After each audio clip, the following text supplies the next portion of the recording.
allá en el Bronx, ustedes tienen familia. Pregúntenle a los hermanos que van allá. ¿Se sienten bien? Entre nosotros, cuando van a la conferencia, las damas, algunas de ellas, la hermana que vayan a visitarnos, son familia también. Walter, más o menos.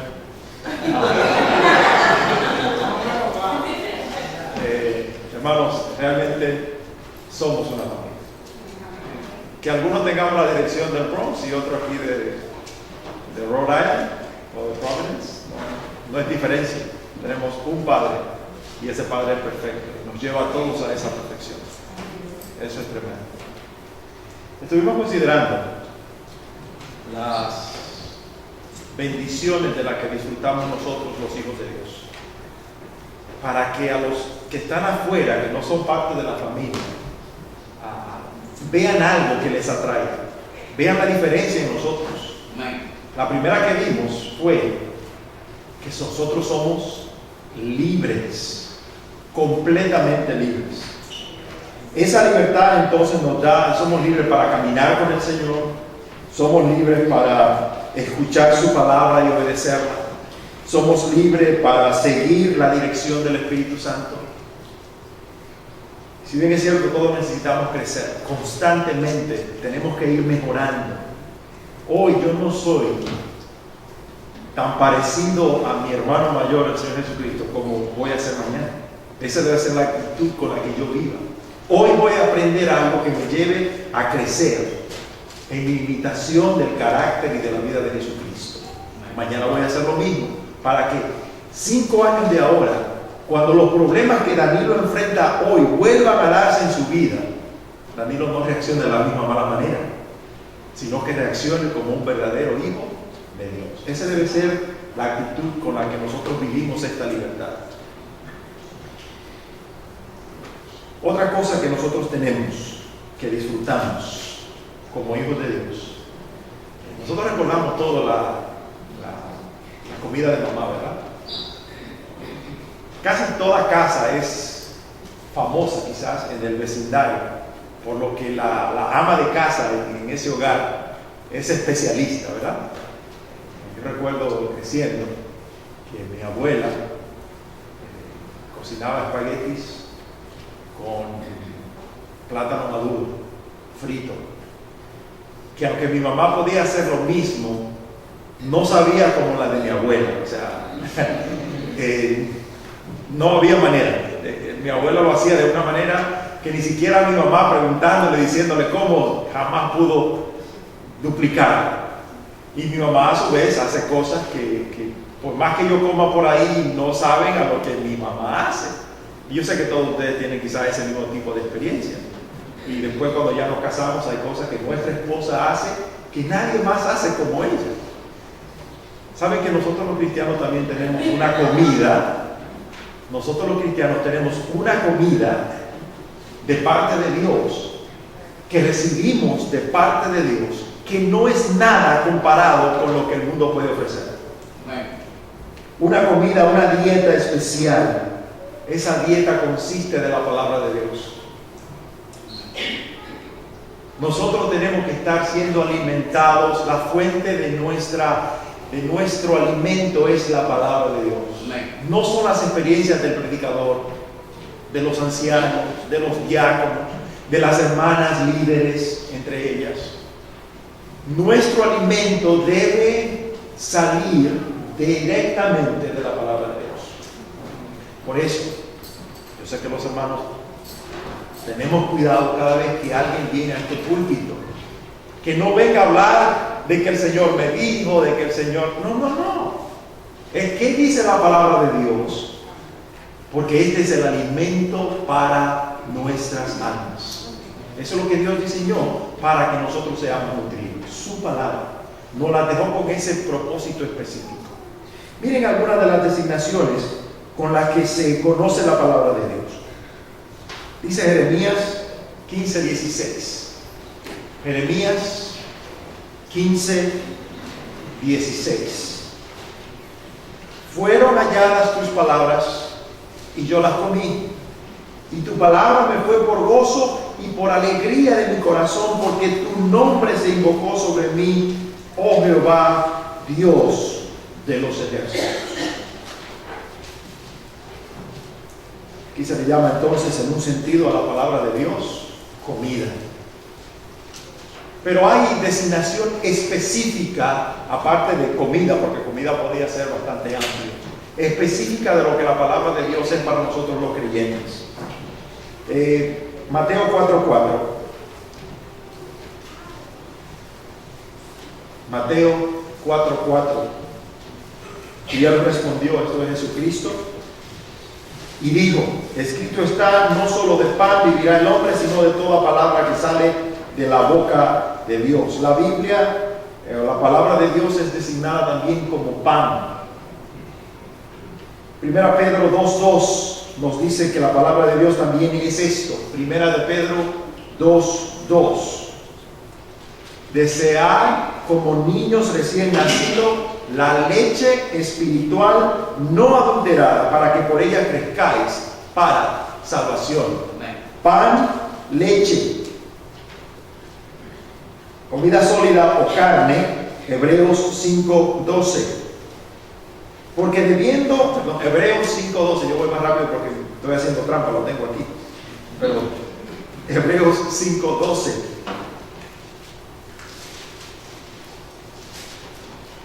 Porque debiendo ser ya maestros después de tanto tiempo, tenéis necesidad de que se os vuelva a enseñar cuáles son los primeros rudimentos de las palabras de Dios, y habéis llegado a ser tales que tenéis necesidad de leche y no de alimento sólido. Y todo aquel que participa de la leche es inexperto en la palabra de justicia, porque es niño, pero el alimento sólido es para los que han alcanzado madurez, para los que por el uso tienen los sentidos ejercitados en el discernimiento del bien y del mal. Entonces tenemos pan, leche, comida sólida o carne se le podría llamar. Y también el Salmo 119, verso 103, nos da otra descripción de la palabra de Dios. Salmo 119, verso 103. Cuán dulces son a mi paladar tus palabras, más que la miel a mi boca. Y estaba un día leyendo estas designaciones de la palabra de Dios. Pero mira, nosotros tenemos una comida completa en la palabra de Dios. Tenemos el pan, tenemos la carne, y tenemos la leche, primero, en el orden que lo digo. Y tengo el postre también. Todo completo, una comida completa en la palabra de Dios. Pero después pensamos un poquito más. Leche. ¿Quién bebe leche usualmente? El niño, porque es alimento fácil. Se pasa de ahí a pan, que es más fuerte que la leche, pero igual nutre. De esa se pasa a comida sólida. Y por último se termina con un postre, con algo que lo que te trae es deleite. Nosotros tenemos que pasar por esos procesos normales como creyentes. Ninguno de nosotros deja de tomar leche como creyente. Les digo por qué. Porque cuando me dejan a mí el asunto de mi alimentación, yo soy como los caballos. O a los caballos de carrera, le ponen una cosa así, ¿verdad? Para que se enfoque solamente en el frente.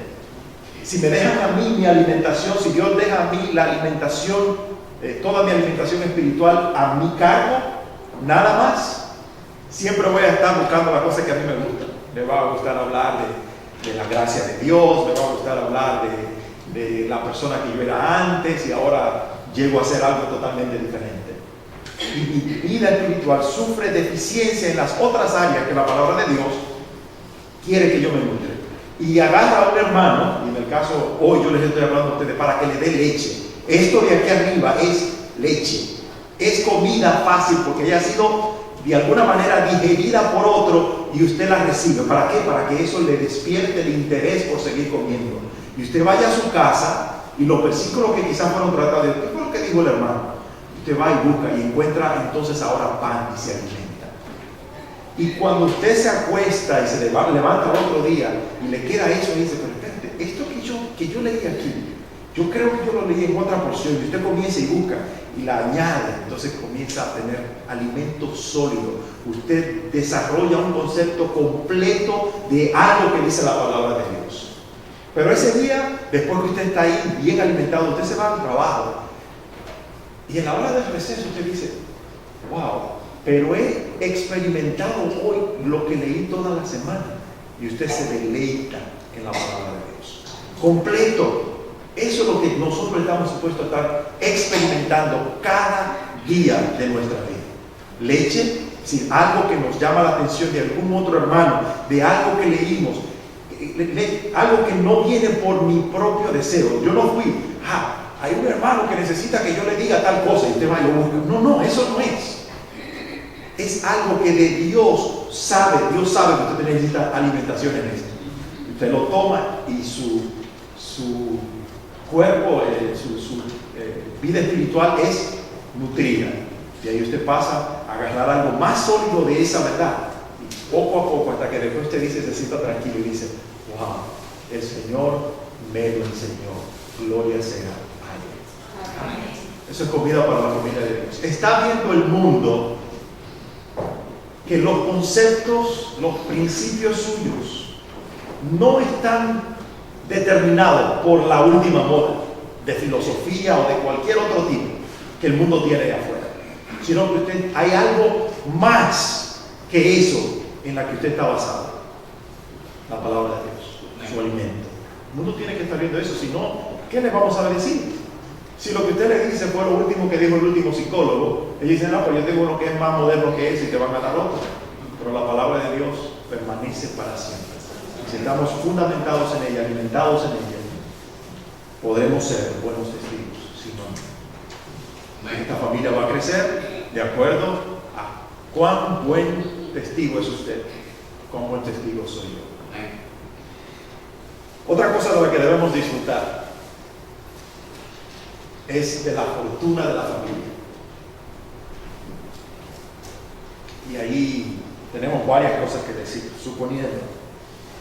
Primero, usted sabía que cada uno de nosotros, en lo que a Dios se refiere, estando sin Jesucristo, estábamos en bancarrota.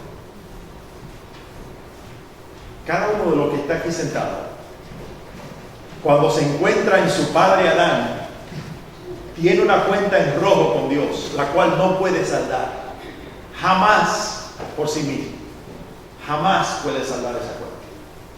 Nosotros debemos a Dios nuestra vida, porque el alma que pecare, esa morirá. La única manera de salir de esa deuda es muriendo eternamente, pagando por nuestros pecados. Y con eso queremos, al decir pecado, al decir una mentira, por blanca que ésta sea, un mal pensamiento, la incredulidad,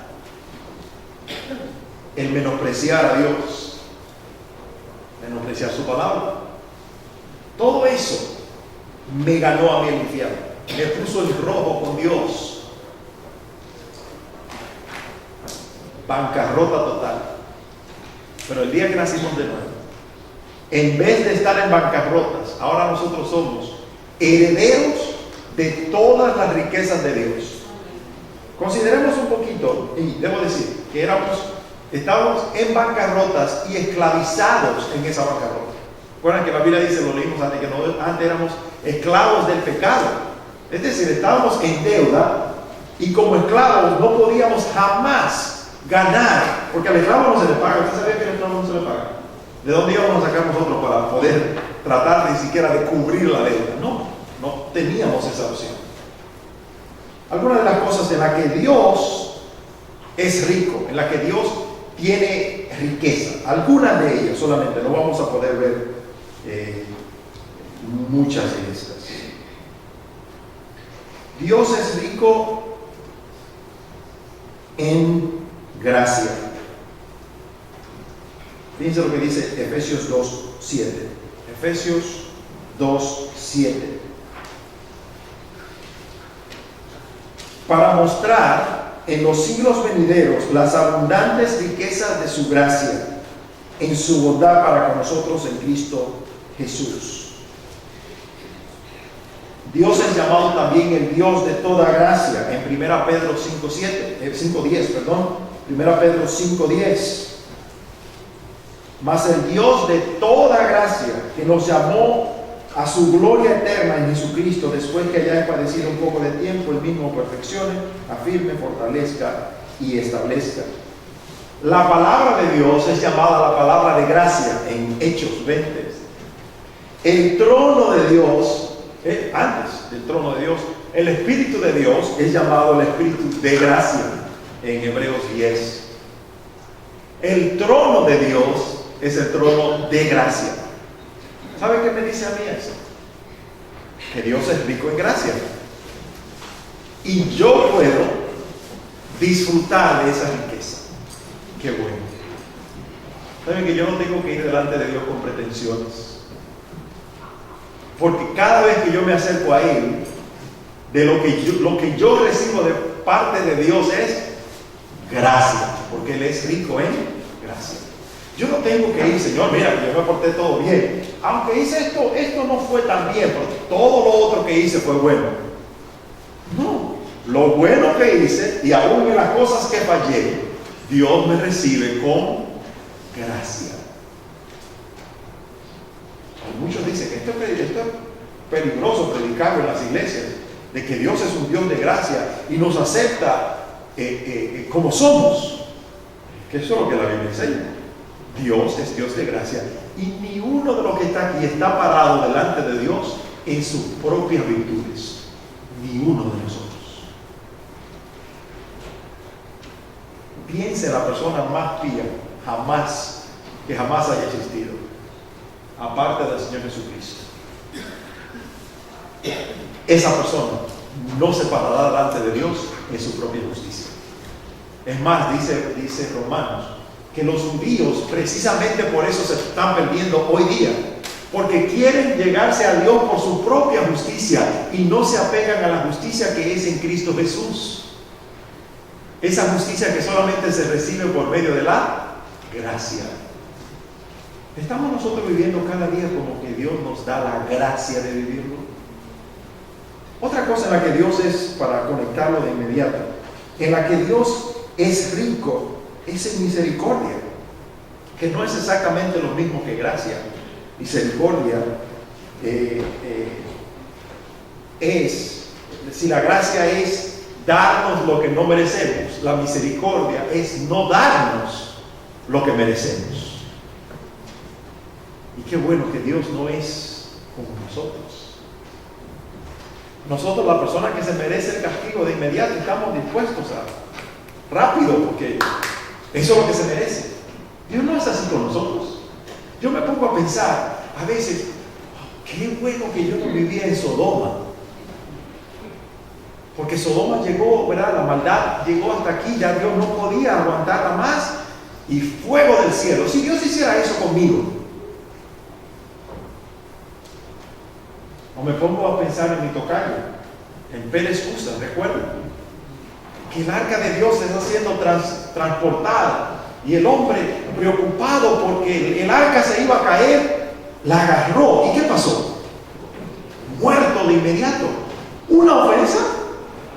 Y para ayudar supuestamente que no se cayera el arca de Dios, y Dios fue tan severo como para juzgar para vindicar su santidad, diciendo, Dios había dicho que no se podía hacer eso, y Dios fue tan severo como para que esa persona muriera de inmediato. Si Dios tratara conmigo así,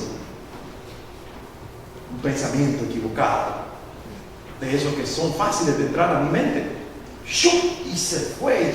¿Qué pasó? No, Dios, mi Padre es rico en misericordia. ¿Vive usted consciente de que Dios no le da a usted todo lo que usted se merece? Que si fuera así, ay de nosotros, no hubiera ninguno de nosotros aquí en esta mañana. Dios es un Dios rico en misericordia. Yo debo estar viviendo así, disfrutando de esa misericordia. Cuando yo experimento diariamente estas dos cualidades de Dios en las cuales Él es rico, yo mismo soy transformado por esa gracia y esa misericordia. Y estoy dispuesto a ser condescendiente con aquel que está a mi lado. No voy a ser pronto para juzgar, no voy a ser pronto para emitir juicio y todo lo que nosotros somos muchas veces famosos por hacer. No creo que necesitamos decir mucho más de ahí acerca de a veces lo severo que somos unos con otros. Cuando yo disfruto, cuando yo me deleito en que Dios es un Dios de gracia y de misericordia, voy a dar lugar a que esa gracia y misericordia que es extendida hacia mí también sea extendida hacia el que está a mi lado. Y que esa misma gracia que me ha llevado a mí a crecer en ciertas áreas, que todavía en otras necesito trabajar más, está también ayudando a otra a mi lado que va creciendo también.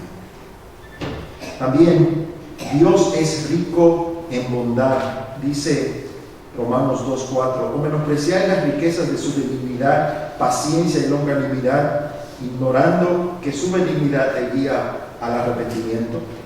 Dios es bueno, nos dice los salmos, ¿verdad? Muchas veces encontramos en los salmos que Dios es bueno y recto. Salmo 25, Salmo 100, Dios es bueno. ¿Cómo me hace eso a mí vivir? Si Dios es bueno y toda buena dádiva y todo don perfecto desciende de Él, examine su vida. Si todo lo que viene de Dios es bueno, examine su vida. Si creemos en que Dios es soberano, y lo es, y que la providencia de Dios está a cargo, es decir, no hay nada que se escape del control de Dios. ¿Usted sabía eso? Nada se escapa del control de Dios. La Biblia lo dice de esta manera, Dios lo explica de esta manera. Dice que ni siquiera un árbol deja caer una hoja sin que Dios esté consciente de eso. Y después dice algo más, dice que incluso los pelos de nuestra cabeza están no solamente contados, sino enumerados. ¿Usted sabía qué significa eso? Que cuando usted se peina, y aquello que ya vamos entrando en años, se le comienza a caer el pelo, y usted se peina y uno de esos pelos se cae, Dios lo borra y dice, el número tal cayó. Eso es lo que quiere decir enumerado, no es simplemente contado, porque una cosa es contar y otra cosa es enumerar. Usted puso cada uno en el número donde le tocaba y Dios está consciente de eso. Si Dios es bueno, como acabamos de ver, y es rico en esa bondad, tu vida está llena de lo que en la soberanía de Dios, al entender de toda la sabiduría que hay en Dios, lo cual es toda sabiduría, es bueno para ti. Yo sé que ese pensamiento a veces te deja como en un abismo. Cada cosa en tu vida que está pasando en este momento no se escapa a la bondad de Dios. Dios quiere hacerte bien y en medio de tu circunstancia está moviendo todo para tu bien.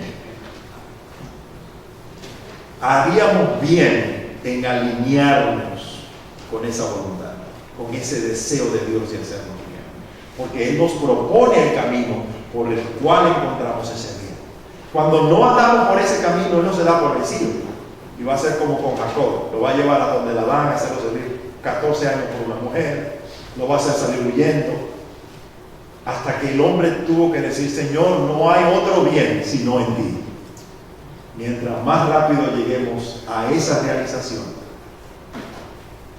disfrutando de la bondad de Dios, mejor nos irá.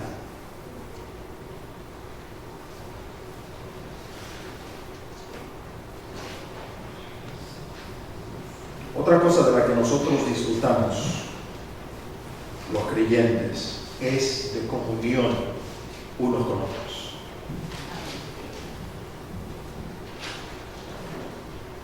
No menospreciemos esta comunión.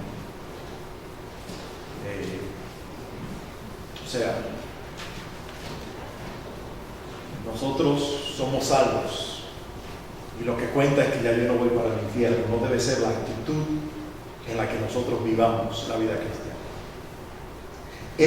La actitud con la que debemos vivir la vida cristiana es esta: el Señor me salvó para que yo sea parte de una comunidad que me ayude a crecer y en la que yo contribuya para que el nombre de Dios sea glorificado en ese lugar, para que ese lugar brille como una luz en un mundo de oscuridad,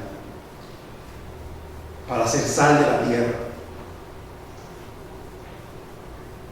Para que eso se dé, yo tengo que apreciar el lugar donde el Señor me ha puesto.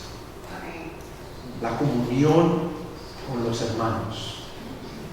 Es triste cuando un hermano llega y no es parte de nada. O sea, llega y si acaso sabe el nombre de alguno de los hermanos, llega, se sienta, participa de lo que hay que hacer ese día o de la actividad de ese día y sale y no oímos más de él, no sabemos más de él hasta la próxima reunión, porque está completamente desconectado de la vida de todos los demás.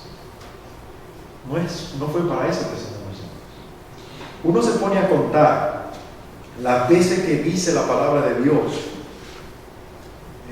uno con otros o uno por otros. Y en el Nuevo Testamento hay más de 50 veces donde se nos exhorta a hacer algo el uno por el otro, amonestados los unos a los otros, amados los unos a los otros. Más de 50 veces de ese tipo de expresiones. ¿Qué significa eso? Que la comunidad en la que Dios nos ha puesto es para que tengamos comunión unos con otros. ¿Qué es comunión? Es cosas que tú y yo tenemos en común que nos unen. ¿Qué tenemos en común? Un mismo Padre, un mismo Espíritu. El mismo amor por las almas que se pierden debe estar ahí también. Todas estas cosas nos unen y de esa unión entonces sale lo que Dios dice, creo que es en Lamentaciones, es en Eclesiastés 4, el verso 9, dice: mejores son dos que uno, porque tiene mejor paga de su trabajo, porque si cayere en uno levantará a su compañero, pero hay del solo, que cuando cayere no habrá segundo que le levante. Y así dice más ahí en esa porción. Pero se cumple esa realidad. Dios no dice eso por decirlo. Esa es la realidad. Dios nos unió en comunión, dándonos cosas en común para que disfrutemos en común, para que esa comunidad esté fortalecida. Y eso de esta realidad debemos disfrutar todos nosotros. Otra vez, es triste que cada uno de nosotros tenga su grupito nada más, que cada uno de nosotros sea una isla aparte. Ese no es el propósito de Dios. ¿Se imaginan ustedes en una casa normal que el hijo nunca hable con papá? ¿Qué diríamos nosotros? ¿No es de funcional esa familia? Si el hijo nunca habla con su papá, si los hermanos no se llevan bien los unos con los otros, no funciona bien. La familia debe tener comunión. Algunas de las cosas, yo dije que se mencionaban más de 50, voy a decir algunas solamente mencionadas. Tenemos los versículos, pero no vamos a tener tiempo de leerlos todos. Se nos manda a que nos sometamos los unos a los otros, Efesios 5:21. Que nos animemos los unos a los otros, 1 Tesalonicenses 4:18. Que nos cuidemos los unos a los otros, 1 Corintios 12:25. Que nos perdonemos los unos a los otros, Efesios 4:32. Que nos edifiquemos los unos a los otros, solamente para mencionar algunos.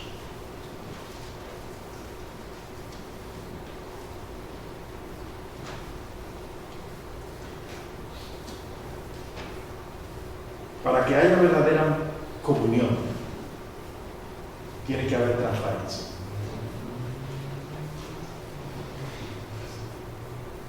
La única base real para nuestra relación entre Dios y nosotros es transparencia. ¿Usted sabía eso? Si usted viene delante de Dios con una careta, ¿tiene usted comunión con Dios? Usted está pretendiendo ser lo que usted no es. No va a tener comunión con Dios. Así mismo no puede haber comunión entre nosotros. Si cada vez que yo lo veo a usted, usted no me cae muy bien, y yo le pongo una carita que sí, ¿vamos a hablar de cosas reales? Vamos a hablar de cosas superficiales que no nos unen, que así como está el día, que no va a llover hoy, de esas cosas vamos a hablar.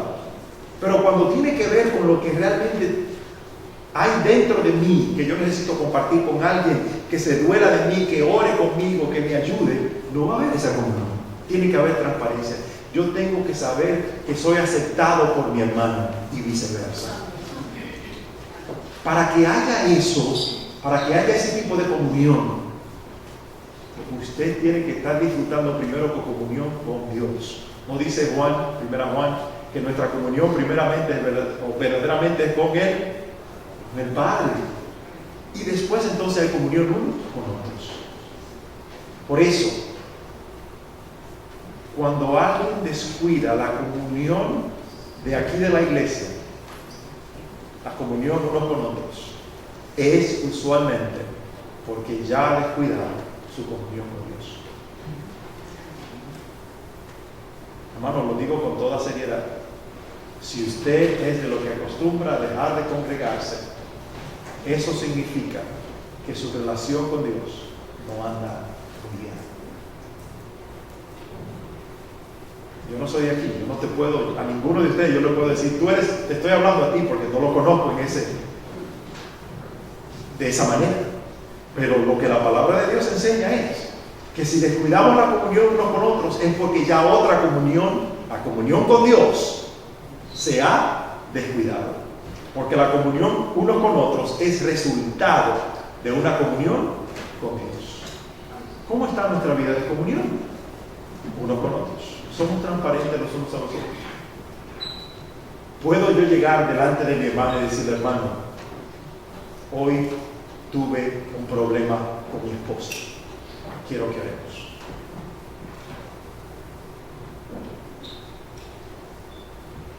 Hermano, perdí mi trabajo, necesito que oren por mí.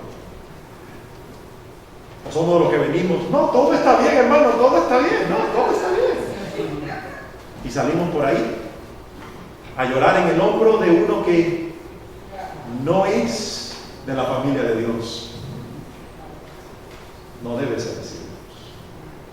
Debemos experimentar y disfrutar comunión unos con otros. Otra cosa que debemos disfrutar, y es de la manera, es la moda de la familia, la ropa que nos ponemos. Yo sé que van a decir inmediatamente, ¿de qué está hablando el hermano? Dice Colosenses 3:9, para comenzar ahí. Colosenses 3:9.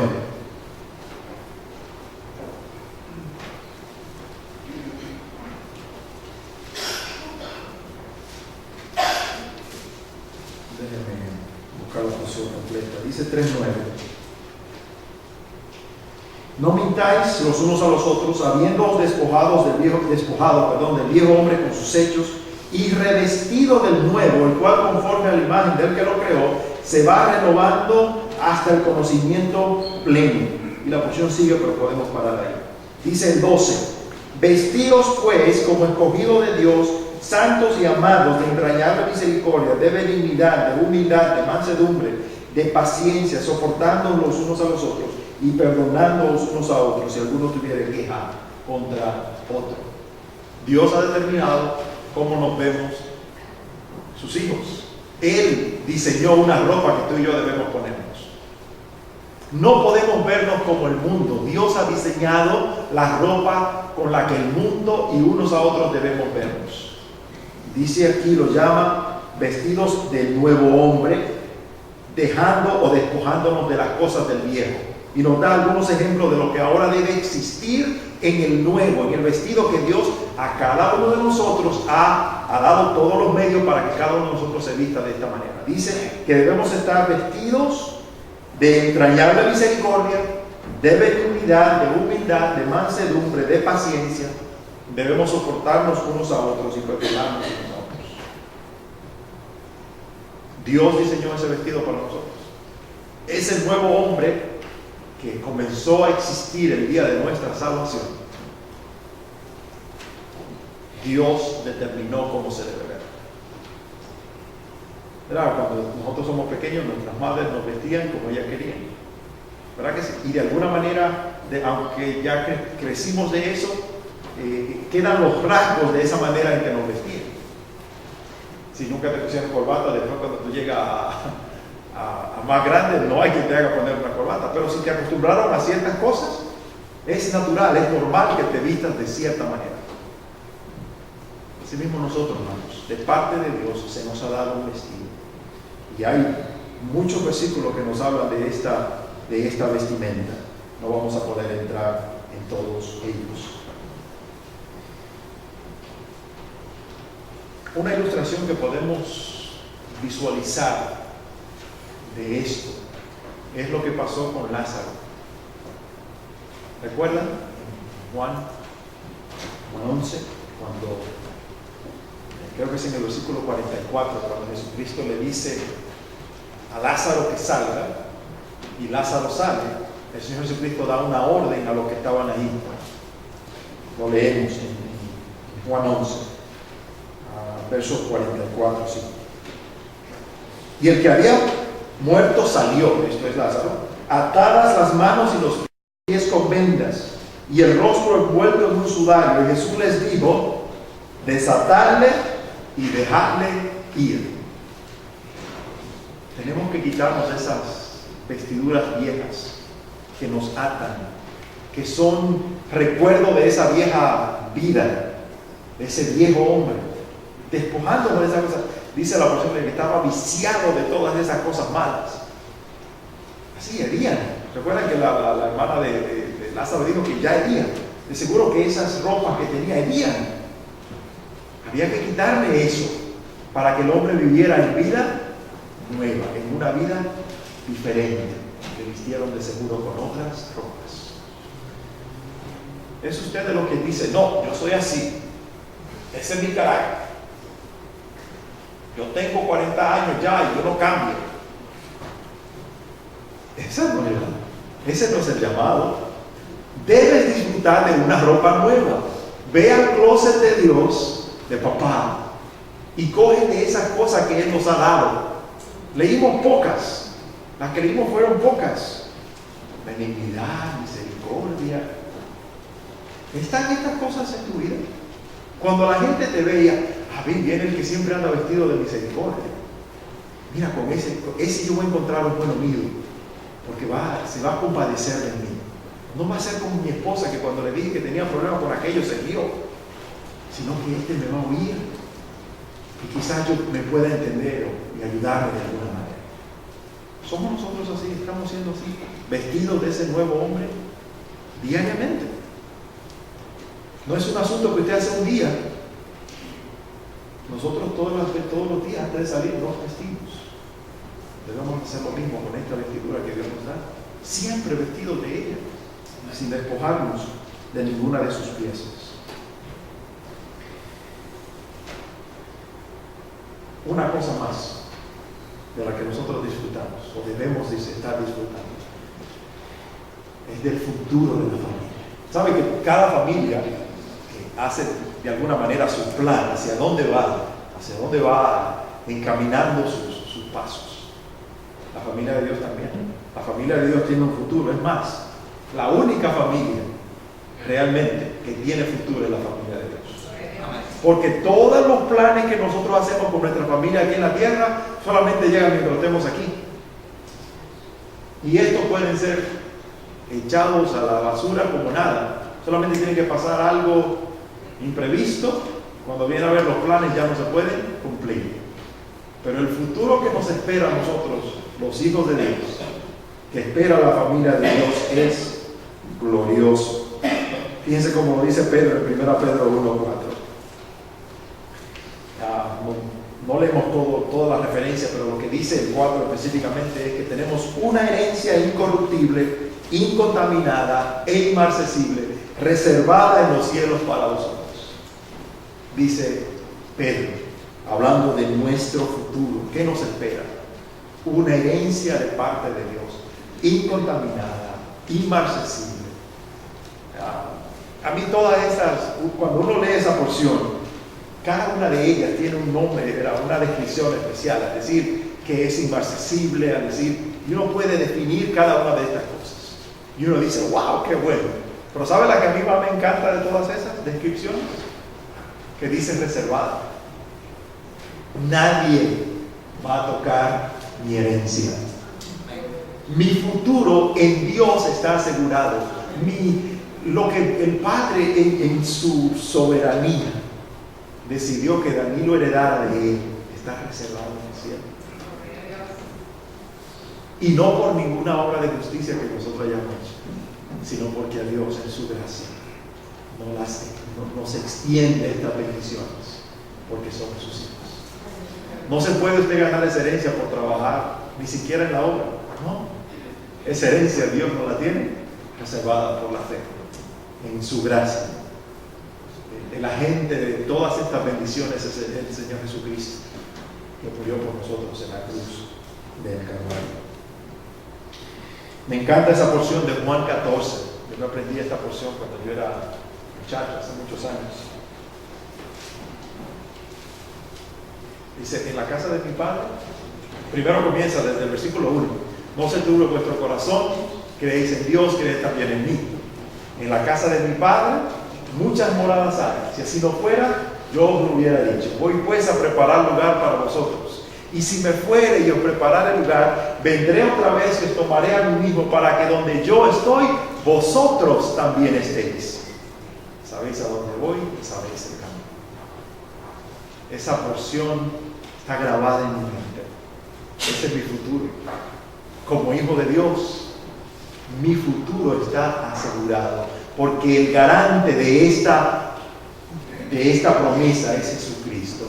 Voy pues a preparar lugar para vosotros, y cuando me vaya, vendré otra vez y os tomaré a mí mismo. Danilo queda fuera de toda la ecuación. Todo el peso está en Jesucristo, quien es mi Salvador. Nuestro futuro, hermano, está asegurado. ¿Está usted gozando de que esta vida no es todo, sino que hay un futuro glorioso para usted en el cielo? ¿O usted está interesado en que la cuenta de banco crezca y eso es toda su intención? ¿O ver a sus hijos crecer, lo cual es loable, pero eso es todo lo que usted espera lograr? No, hermano, debemos vivir como que estamos de paso aquí en la tierra y nos espera un futuro glorioso en el cielo. Que eso tenga un impacto en cómo vivimos nuestras vidas ahora. Y que eso traiga gloria a Dios. Y las personas de afuera vean cómo vivimos los hijos de Dios. Vivimos no basados en lo que podemos conseguir aquí en la tierra, sino en que tenemos una herencia gloriosa reservada para nosotros en el cielo. Hemos hablado mucho, ¿verdad?, de lo que debemos disfrutar. Ahora, hay alguien entre nosotros quizás que no disfruta de estas cosas, que no es hijo de Dios. ¿Cómo se puede entonces entrar a esta familia? ¿Cómo usted entró a la familia de la que usted parte ahora? Por el nacimiento.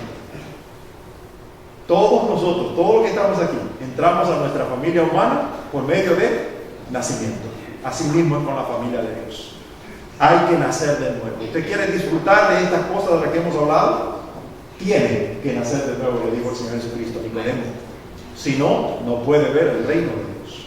No puede participar de estas cosas. Dice Juan 1, el versículo 11 ahí en adelante, que Jesucristo vino a los suyos y los suyos no lo recibieron. Más a los que le recibieron, a los que creen en su nombre, les dio el derecho, la potestad de ser llamados hijos de Dios. Si usted no es un hijo de Dios, tiene que nacer. La única manera de entrar a esta familia es por el nuevo nacimiento. Eso no lo puede operar ningún hombre. Mire, por más que su mamá le ame a usted, ella no puede hacer que usted nazca de nuevo. No puede. Hay unos agentes que se tienen que combinar para que haya el nuevo nacimiento, la palabra de Dios y el Espíritu. Es decir, usted tiene que creer el testimonio de la palabra de Dios de acuerdo al movimiento que el Espíritu Santo tenga en su vida. El Espíritu Santo es el que convence de pecado, es el que te dice a ti que eres un pecador, que hay un problema entre ti y Dios, entre tú y Dios, perdón, que no se puede arreglar por ninguna estratagema humana. No hay obras, no hay oraciones, no hay nada que arregle el problema. Esa obra la hace el Espíritu Santo usando la palabra de Dios como lo que informa de la verdad. Pero ese mismo Espíritu Santo te dice que hay uno que te da una justicia, y nos los enseña en la Biblia, que no se puede adquirir por las obras sino por medio de la fe. El que te da esa justicia es Jesucristo. Esa justicia que es suya, Él está dispuesto a darte gratuitamente por la fe. Pero el Espíritu Santo no para ahí. El Espíritu Santo también te enseña que hay un juicio. ¿Qué significa eso? Que tú le debes a Dios algo y que no puedes pagarlo con nada tuyo, pero que hay alguien que tomó tu lugar en ese juicio, y todo lo que tienes que hacer es creer que Jesucristo murió y el juicio ya fue pasado sobre tus pecados si crees, si depositas tu confianza en Él. Eso, creer eso, descansar en eso, produce el nuevo nacimiento. Te invitamos entonces a que vengas a formar parte de esta gran familia, naciendo de nuevo. Crees en Jesucristo y serás salvo. El Señor bendiga. Amén.